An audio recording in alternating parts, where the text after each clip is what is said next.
आप देख रहे हैं YouTube channel study centre for GS तथा आप लोगों को बहुत बहुत स्वागत है दोस्तों हमारे यूट्यूब चैनल में। और आज हम पढ़ने वाले हैं काल। काल का अर्थ होता है समय। ठीक है, हिंदी की एक बहुत ही महत्वपूर्ण टॉपिक है, इसी के बारे में आज हम चर्चा करेंगे। और हालांकि हम इसके बारे में बहुत मतलब पहले से बचपन से ही पढ़ते आए हैं, हर क्लास में लगभग में हमने ये से सब चीज़ें सीखी है काल के बारे में। ता था ती थी ते थे हैं हूँ हो रहा होगा रही होगे रहे होंगे। बट हम उस रट्टू वाली बातों को नहीं सीखेंगे। हम क्या है ना कि जो वाक्य है उसके हम भाव के हिसाब से आज पढ़ेंगे और सबसे अलग लेवल का होगा हमारा। एक बार यकीन मानो, आप वीडियो देख लोगे ना, एक बार आप वीडियो देख लोगे, ढंग से पढ़ लोगे ना, तो आपके माइंड में घुस जाएगा। दोबारा आपको पढ़ने की ज़रूरत ही नहीं पड़ेगी। और समझ करके हम पढ़ेंगे। रटने वाली चीज़ तो एकदम आप छोड़ ही दीजिए। आज मैं आपको एकदम ऐसे मतलब बारीकियों से समझाऊंगा कि दोबारा आपको पढ़ने की ज़रूरत ही नहीं होगी। तो आइए शुरुआत करते हैं। काल का जो अर्थ होता है समय होता है। ठीक है, और इसकी परिभाषा हम की बात करें तो क्रिया के जिस रूप से कार्य करने या होने का बोध उसे काल कहते हैं। मतलब क्रिया जिस रूप में रहती है, भूतकाल, भविष्यकाल, वर्तमान काल, तो उसी के माध्यम से हम पता करेंगे कि ये कौन सा काल है। काल के जो भेद होते हैं तीन होते हैं। कौन कौन से होते हैं? वर्तमान काल, भूतकाल, भविष्य काल। और इसके अंदर भी कई भेद हैं। जैसे वर्तमान काल का भेद करेंगे तो इसके अंदर 5 भेद होते हैं, भूतकाल का भेद 6 होता है, भविष्य काल में भेद 3 होते हैं। तो हम डिटेल्स इसके बारे में अभी चर्चा करेंगे। तो सबसे पहले आइए शुरुआत करते हैं वर्तमान काल। वर्तमान काल और इसके भेद के बारे में पढ़ेंगे। वर्तमान काल होता क्या है? जो कार्य वर्तमान समय में घटित होने का संकेत दे रहा है। मतलब जैसे अभी जो चल रहा है, जो प्रेजेंट में चल रहा है, उस समय अगर कोई कार्य हो रहा है तो वो वर्तमान काल में कार्य कहा जाएगा। ठीक है, और इसके जो भेद होते हैं ना 5 होते हैं। तो आइए अब वर्तमान काल के अंदर घुसते हैं। सबसे पहले सामान्य वर्तमान काल होता है। एक मिनट दोस्तों, दिखाई दे रहा ना? सामान्य वर्तमान काल होता है। दूसरा पूर्ण वर्तमान काल होता है। तीसरा अपूर्ण या तात्कालिक वर्तमान काल। चौथा संदिग्ध वर्तमान काल। पांचवा संभाव्य वर्तमान काल। अभी इन पांचों के बारे में हम डिटेल से पढ़ेंगे। तो शुरुआत करते हैं सबसे पहले सामान्य वर्तमान काल। इसमें कोई कार्य जो होती है ना तो वर्तमान में होता है, लेकिन सामान्यता होती है। ठीक है, जैसे उदाहरण में देखिए, मोहन पढ़ता है, वह हंसता है, वह खाता है, मनीष जाता है, आशीष अपना काम करता है। मतलब एकदम नॉर्मल बातें होगी। नॉर्मल बातें कहने का मतलब कि इसमें जो लास्ट में ता है, ती है, ते हैं, ध्यान रखिएगा। इसका ट्रिक जो बचपन से ही पढ़ते आ रहे हैं वो भी ध्यान रखिएगा। ता है, ती है, ते है लास्ट में आ जाए।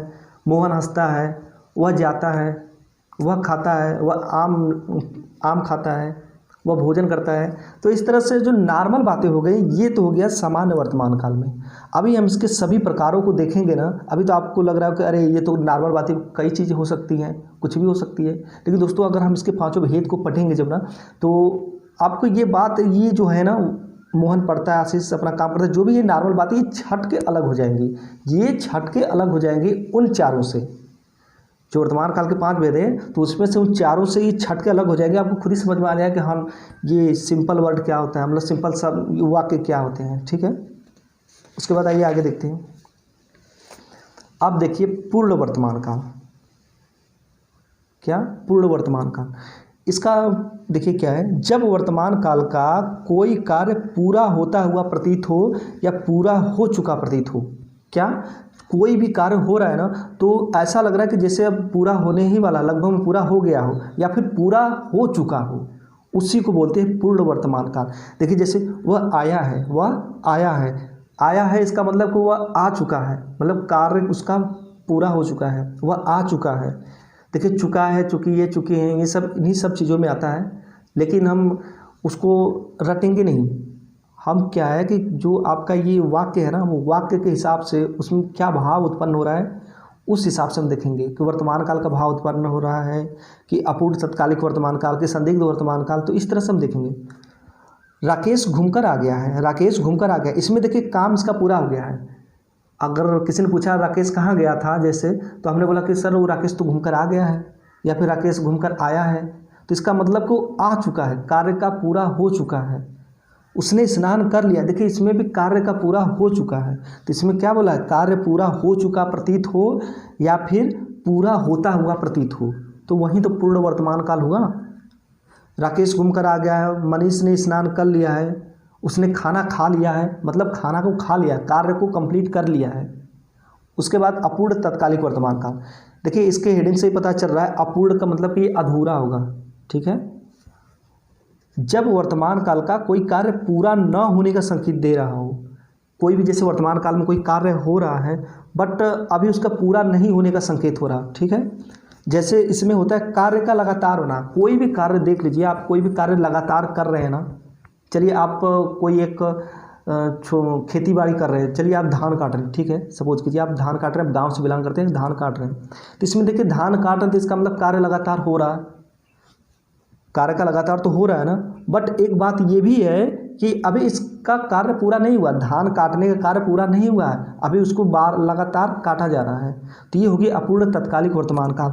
जैसे देखिए यहाँ पे विनोद सर पढ़ा रहे, विनोद सर पढ़ा रहे, इसका मतलब कि अभी कार्य का लगातार हो रहा है, कार्य लगातार हो रहा है, हम लगातार पढ़ा रहे हैं, हमारा पढ़ाने वाला कार्य अभी पूरा नहीं हुआ है। फिर आप परिभाषा को पढ़िए, नहीं समझ में आ रहा दोबारा परिभाषा पढ़िए। जब वर्तमान काल का कोई कार्य पूरा न होने का संकेत दे रहा है, तो विनोद सर पढ़ा रहे हैं तो कहाँ पूरा, इसमें कहाँ दिखाई दे रहा, इसमें तो कार्य का लगातार होना दिखाई दे रहा है। नर्तक नाच रहे हैं, देखिए इसमें भी नर्तक नाच रहा है, इसका मतलब कि अभी लगातार नाच रहा है, ठीक है, नर्तक नाच रहे हैं, तो इसमें कार्य का लगातार होना है, मतलब कि नाच रहे हैं, अभी इनका मतलब नाचना गाना बंद नहीं हुआ है। तो इस तरह से हुआ अपूर्ण तात्कालिक वर्तमान काल। उसके बाद आता है संदिग्ध वर्तमान काल।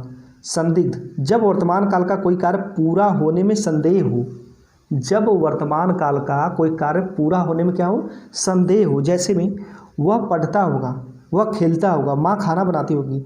जैसे देखिए वह पढ़ता होगा, हमने ये बात बोली, ठीक है, और इसमें क्या है ना, कभी संदेह है। जैसे आपने मुझसे पूछा मनीष क्या कर रहा है, मैंने बोला मनीष पढ़ता होगा, हमें उसके बारे में कंप्लीट जानकारी नहीं पता कि क्या कर रहा है क्या नहीं कर रहा, लेकिन एक संदेह के आधार पर हमने बोला वह पढ़ता होगा, वह खेलता होगा, माँ खाना बनाती होगी। अब कंफर्म तो नहीं है कि माँ खाना बना रही कि नहीं बना रही, हो सकता है घर में माँ खाना बनाती होगी।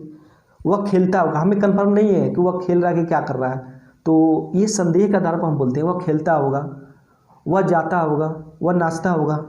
तो ध्यान रखिएगा, इसमें संदिग्धता का भाव आता है, किसका, संदिग्धता का। उसके बाद आता है संभाव्य वर्तमान काल। क्या, संभाव्य वर्तमान काल, इसमें संभावना होती है। जब वर्तमान काल का कोई कार्य अभी अभी पूरा होने की संभावना में हो, मतलब इसमें संभावना होती है, लेकिन एक शर्त एक और भी है, वो कार्य जो है ना अभी अभी पूरा होने की संभावना हो, ये तुरंत की बात कर रहा है, ठीक है। जैसे उदाहरण देखिए, लगता है दादाजी खेत से आ गए हैं। देखिए इसमें संभावना तो व्यक्त कर रहा है, लगता है या फिर संभव है कि दादाजी खेत से आ गए हैं, तो इसमें संभावना व्यक्त कर रहा है, बट ये अभी अभी पूरा होने की संभावना व्यक्त कर रहा है, ठीक है। लगता है दादाजी खेत से आ गए हैं, ये अभी अभी की बातें हो रही है, लेकिन इसमें संभावना है, लगता है। शायद दूध वाला बाहर खड़ा है, देखिए इसमें भी संभावना आ गया, शायद, कन्फर्म नहीं कर सकते कि कोई दूध वाला बाहर खड़ा है, ये संभावना इसमें व्यक्त कर रहा है कि शायद दूध वाला जो है बाहर खड़ा है। आगे देखते हैं दोस्तों, ये आपका वर्तमान काल वाला कंप्लीट हो गया। अब भूतकाल के बारे में हम पढ़ेंगे। भूतकाल का जो होता है ना, 6 भेद होते हैं, कितने होते हैं, 6 होते हैं। तो जहाँ पर कोई कार्य बीते समय पूरा होने का संकेत दे रहा है। अच्छा, किसको किसको वर्तमान काल, भूतकाल, भविष्य काल के बारे में नहीं पता। सबसे पहले बताऊंगा कि जो वर्तमान काल होता है, तो जैसे आप कोई भी कार्य कर रहे हैं अभी प्रेजेंट में, तो उसको वर्तमान काल बोलते हैं। और जो बीत चुका होता है, जैसे हम मान कर चलिए कि हमने 2 दिन पहले मैं 2 दिन पहले दिल्ली गया, तो ये तो बीत चुका है ना, तो वो भूतकाल में कार्य हुआ था। अब भविष्य काल का मतलब होता है कि जैसे कि आने वाला समय, हम परसों दिल्ली जाएंगे, मतलब परसों जाएंगे, अभी नहीं जाएंगे, तो ये भविष्य काल हो गया। दोस्तों बहुत से नए नए बच्चे होंगे जिनको इनके बारे में पता नहीं होगा, तो जो हमारे सीनियर भाई लोग हैं तो माइंड मत कीजिएगा, ये सब भी ज़रूरी होती है छोटी छोटी चीज़ों को बताना। इसका देखिए उदाहरण हुआ चला गया, वह चला गया, इसका मतलब कि ये बीते समय की बातें कर रहा है, अभी की नहीं कर रहा, तो ये भूतकाल में हो गया। आइए देखते हैं भूतकाल के भेद के बारे में। ये 6 होते हैं इसके भेद, कितने, 6। कौन कौन से होते हैं, सामान्य भूतकाल, पूर्ण भूतकाल, आसन्न भूतकाल, अपूर्ण भूतकाल, संदिग्ध भूतकाल, हेतु मध्य भूतकाल। सबसे पहले अब हम सामान्य भूतकाल की बात करेंगे। सामान्य भूतकाल में जहाँ पर किसी कार्य के बीते होने का संकेत दे रहा हो, जहाँ पर किसी कार्य के बीते होने का संकेत दे रहा हो, जैसे उसने अपना काम कर लिया। देखिए इसमें क्या कर रहा है, इसमें कह रहा है कि उसने अपना काम कर लिया, मतलब अपने काम को कंप्लीट कर चुका है, ध्यान रखिएगा, कंप्लीट कर चुका है। मनीष चला गया, इसमें भी देखिए सामान्य, मतलब इसमें सामान्यता बात होगी। जैसे हमने वर्तमान काल में देखा था, सामान्य वर्तमान काल में उसमें सामान्य बातें होती थी, वर्तमान काल की। उसी तरह इसमें भी सामान्य भूतकाल की बातें करेंगी, जो बीते हुए समय में कोई कार्य घटित हुआ हो और उसकी बातें कर रहा हो तो वही मतलब, और ये नॉर्मल बातें मतलब सामान्य हो, तो ये सामान्य भूतकाल के अंतर्गत आता है। अच्छा, इसमें सामान्य जो होते हैं, चाहे सामान्य वर्तमान काल हो, सामान्य भूतकाल हो, ये सुनने में तो बड़ा सिंपल लगता है, लेकिन अगर देखा जाए ना तो सबसे इन लोगों में खतरनाक यही दोनों हैं, सामान्य ही वाला। क्योंकि सामान्य को लोग बहुत कम पकड़ पाते हैं, उन्हें बस रट्टू याद रहता है, ता है, ती है, ती है, ये सब चीज़ें। लेकिन ऐसा नहीं है दोस्तों, उसमें भाव के हिसाब से सेंस उत्पन्न होता है, ठीक है, तो ध्यान रखिएगा इसको।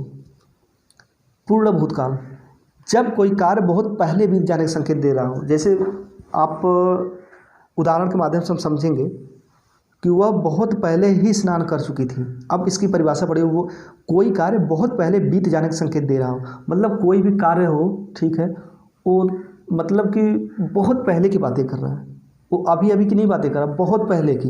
जैसे वह बहुत पहले ही स्नान कर चुकी थी। 15 अगस्त 1947 को हमारा देश आज़ाद हुआ। दोस्तों ये बहुत पहले की बातें कर रहा है, ठीक है। 15 अगस्त 1947 को वह बहुत पहले स्नान कर चुकी थी, इसका मतलब घंटे, 2 घंटे, 3 घंटे, 4 घंटे की बातें कर रहा है। तो ध्यान रखिएगा, पूर्ण भूतकाल में कोई भी कार्य जो होता है ना, तो बहुत पहले बीत जाने का संकेत देता है। ये हो गया पूर्ण भूतकाल। उसके बाद आते हैं आसन्न भूतकाल। इसमें क्या होता है कि जब कोई कार्य अभी अभी पूरा हुआ हो। देखिए, पूर्ण भूतकाल में हमने बहुत पहले कोई कार्य घटित हुआ है उसके बारे में हमने पढ़ा, लेकिन आसन्न भूतकाल में जब कोई कार्य अभी अभी पूरा हुआ हो, जैसे उसकी ट्रेन अभी अभी छूट गई, मनीष गाड़ी लेकर अभी अभी चला गया, उसने अभी अभी खाना खा करके चला गया, ठीक है, वह अभी अभी दौड़कर भाग गया। तो मतलब इसमें अभी अभी की मतलब एकदम कहने का मतलब कि अभी जस्ट हुआ है ये कार्य, ठीक है, 5 मिनट 10 मिनट जो भी चीज़ें हैं, मतलब जस्ट कि इसमें आपको दिखाता है। तो उसकी ट्रेन अभी अभी छूट गई, मतलब अभी अभी का दिखा रहा है। तो आसन्न भूतकाल का ही मतलब होता है जब कोई कार्य अभी अभी पूरा हो, और पूर्ण भूतकाल का मतलब होता है कि जब कोई कार्य बहुत पहले हो चुका हो। अब हम पढ़ेंगे अपूर्ण भूतकाल, जहाँ पर कोई कार्य अपूर्णता को दिखाता हो, ठीक है। अपूर्ण का मतलब होता है अधूरा, तो जहाँ पर कोई कार्य अभी अधूरा हो। पिताजी गाय को चारा खिला रहे थे। दोस्तों ये देखिए भूतकाल की बातें हैं, लेकिन इसमें अपूर्णता दिखा रहे हैं। हमें ये नहीं पता कि पिताजी अभी गाय को चारा खिला रहे हैं, मतलब पिताजी जो गाय को चारा खिला रहे थे अभी खिला रहे हैं कि नहीं खिला रहे हैं, हमें ये नहीं पता। हो सकता हो खिला रहे हो या फिर नहीं खिला रहे हो। तो इस तरह से अपूर्णता का इसमें भाव होता है। छोटा भाई अभी सो रहा था, मतलब कि अभी देखिए इसको सोने वाला काम पूरा नहीं हुआ है, अभी सो रहा है, तो इसमें अपूर्णता दिखा रहा है। इसका सोने वाला काम पूर्ण तो हुआ नहीं है, मतलब अभी अपूर्ण है ना। अगर एक तरह से हम कहें तो इसमें भी कार्य का लगातार होना वाला है। जैसे हमने पढ़ा था अपूर्ण वर्तमान काल में पढ़ा था, उसमें जैसे कार्य का लगातार होना, तो इसी तरह कार्य का लगातार होना इसमें भी है। बट इसमें क्या है कि भूतकाल की बातें करेगा।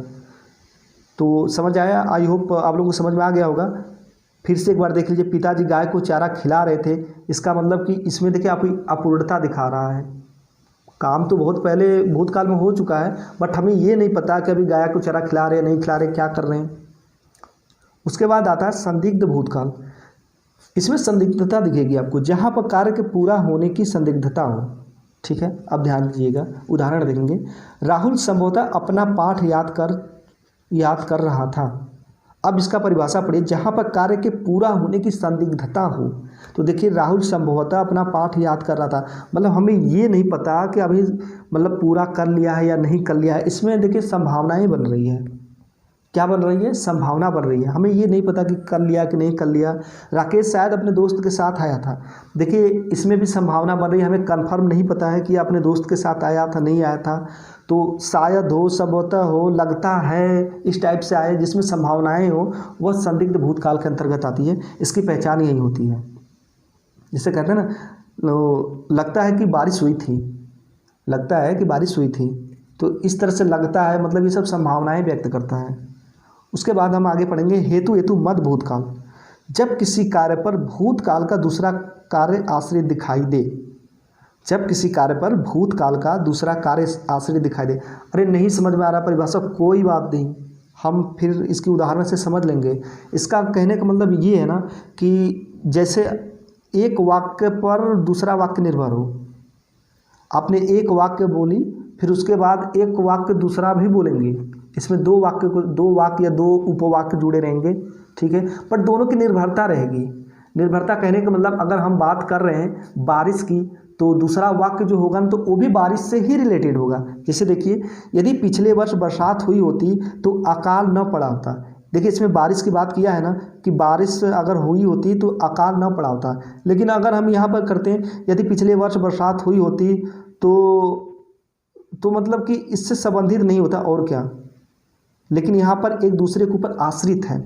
यदि पिछले वर्ष बरसात हुई होती तो अकाल न पड़ा होता, मतलब कि अकाल जो पड़ने का कारण था ना, ये बरसात का ना होना, इस वजह से पड़ा अकाल। तो इसको ध्यान रखिएगा।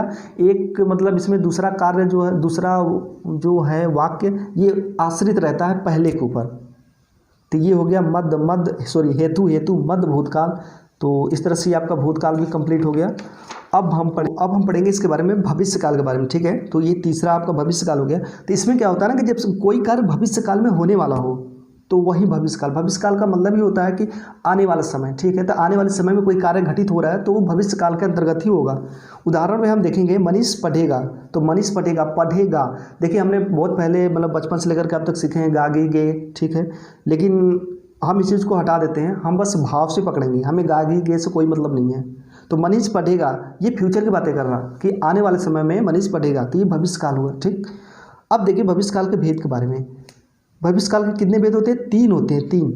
सामान्य भविष्यकाल, संदिग्ध भविष्यकाल, हेतु मद भविष्यकाल। और पहले अगर हम सामान्य भविष्यकाल की बात करें तो जहाँ पर भविष्यकाल में कोई कार्य होने की संभावना हो, जहाँ पर भविष्यकाल में कोई कार्य होने की संभावना हो, जैसे अरविंद पढ़ेगा, कल वह चला जाएगा। तो देखिए हम एक तरह से हमें लग रहा है कि ये अरविंद जो है ना, ये पढ़ेगा, वह कल वह चला जाएगा, तो ये भविष्यकाल की बातें कर रहे हैं, हम संभावना व्यक्त कर रहे हैं। इसमें देखिए संभावना से कोई मतलब नहीं है। अगर हम सामान्य कोई बातें कर रहे हैं फ्यूचर के लिए तो वही होगी। लेकिन बात ये है ना कि अगर हम भविष्य की कोई बातें कर रहे हैं तो क्या वो कंप्लीट होगी ही होगी, हो भी सकती है, कंप्लीट नहीं भी हो सकती है। तो इसलिए हमने यहाँ पर संभावना शब्द दिया है। क्या दिया है? संभावना शब्द। तो ध्यान रखिएगा इसको। अब देखिए संदिग्ध भविष्यकाल। अब क्या है? दूसरा संदिग्ध भविष्यकाल। इसमें संदिग्धता दिखेगी, इसमें स्पष्ट रूप से आपको संभावना दिखेगी, इसमें स्पष्ट रूप से आपको संभावना दिखेगी, जबकि समान भविष्यकाल में स्पष्टता संभावना की नहीं है। हालांकि कोई भी भविष्यकाल में होता है, कोई भी कार्य होता है तो हमें नहीं पता होता कि कंप्लीट होगा नहीं होगा, इसलिए हमने वहाँ पर संभावना वर्ड दिया है। एक सामान्य बातें जो भविष्यकाल में होंगी वो इसी को हम बोलते हैं समान, को मतलब वो समान भविष्यकाल के अंतर्गत आता है। तो अब हम संदिग्ध भविष्यकाल के बारे में देखेंगे। किसी कार्य के भविष्यकाल में होने की संभावना या संदिग्धता हो, जैसे में शायद माताजी नहा चुकी होंगी। देखिए हमें नहीं पता कि माताजी नहा चुकी होंगी नहीं हो चुकी, एक तरह से इसमें संभावना व्यक्त कर रहा है, संदिग्धता दिखा रहा है। और इसमें सबसे बड़ी पहचान इसकी शायद आ गया, ठीक है, शायद आ गया, संभव है, लगता है, इस तरफ से अगर वर्ड आ जाए तो आपके संदिग्ध भविष्यकाल के अंतर्गत आते हैं। अब देखिए दूसरा, देखिए लगता है 2 घंटे में तूफान शुरू हो जाएगा। हमें कंफर्म नहीं पता कि 2 घंटे में तूफान शुरू होगा नहीं होगा, लेकिन यहाँ पे एक तरह से संदिग्ध दिखा रहा, संभावना दिखा रहा है कि हो सकता है शुरू होगा। समझ में आया आपको? हो सकता है यहाँ पर शुरू हो। तो ये हो गया आपका संदिग्ध भविष्यकाल। और तीसरा है हेतु मद भविष्यकाल। देखिए दोस्तों, जो हेतु मद भविष्यकाल होता, अरे हेतु मद भविष्यकाल हो या हेतु मद भूतकाल हो, अगर ये दोनों वाक्य आ जाए तो इसका मतलब कि दोनों में क्या है ना कि वाक्य जो है एक दूसरे के ऊपर निर्भरता रहेगी, एक दूसरे के ऊपर वाक्य निर्भरता रहेगी, या फिर वाक्य दोनों जुड़े रहेंगे। तो इस तरह से अगर वाक्य जुड़े हुए निर्भरता हो तो समझ लेना कि बस वही है। तो जिसमें भविष्यकाल की बातें कर रहा वो हेतु मद भविष्यकाल, और जिसमें भूतकाल की बातें कर रहा तो हेतु मद भूतकाल। बस सिंपल सा है। भविष्यकाल की, आइए देखिए इसकी परिभाषा के बारे में। भविष्यकाल की किसी बात पर भविष्य की दूसरी बात निर्भर हो, भविष्यकाल की किसी बात पर भविष्य की दूसरी बातें निर्भर हो। देखिए हमने पहले ही बताया कि इसमें 2 वाक्य उपवाक्य जुड़े रहते हैं और दोनों का एक दूसरे के ऊपर निर्भरता रहती है, ठीक है, आश्रित रहते हैं। यदि उम्मीदवार चुनाव प्रचार करेंगे तो चुनाव जीत जाएंगे। देखिए जैसे हमने हेतु मद भूतकाल में हमने ये पढ़ा कि एक दूसरे के ऊपर निर्भरता रहेगी, ठीक है। उसमें निर्भरता तो थी बट उसमें भूतकाल की बातें हो रही थी। क्या? भूतकाल की दोस्तों बातें हो रही थी। लेकिन इसमें क्या है, इसमें भी निर्भरता तो है, बट इसमें क्या है कि आपकी भविष्य काल की बातें होंगी। क्या? भविष्य काल। यदि आप उम्मीदवार या कोई उम्मीदवार चुनाव प्रचार करेगा तो चुनाव जीत जाएगा, ये तो हम भविष्य की बातें कर रहे हैं ना। तो इस तरह से हो गया आपका हेतु मध्य भविष्य काल, और आपका एक काल वाला चैप्टर समाप्त हो गया। हमने बहुत अच्छे ढंग से कवर किया। नहीं समझ में आता है वीडियो 1 से 2 बार देखिए, और पसंद आती है आप लोग वीडियो तो प्लीज़ लाइक कीजिए, शेयर कीजिए, सब्सक्राइब कीजिए, कमेंट कीजिए। पसंद नहीं आता है तो डिसलाइक मारिए। और इस तरह से आपका कंप्लीट हो गया दोस्तों। आई होप आप लोगों को बहुत अच्छी ढंग से समझ में आ गया होगा। और नेक्स्ट हम पढ़ेंगे निपात या फिर अव्यय के बारे में पढ़ेंगे। हमने अव्यय के अंतर्गत एक क्रिया विशेषण कंप्लीट कर लिया है, बट उसमें कुछ और भी पढ़ना है, तो हम उसको अच्छी तरह से कवर करेंगे। ठीक है, तो फिर नमस्कार।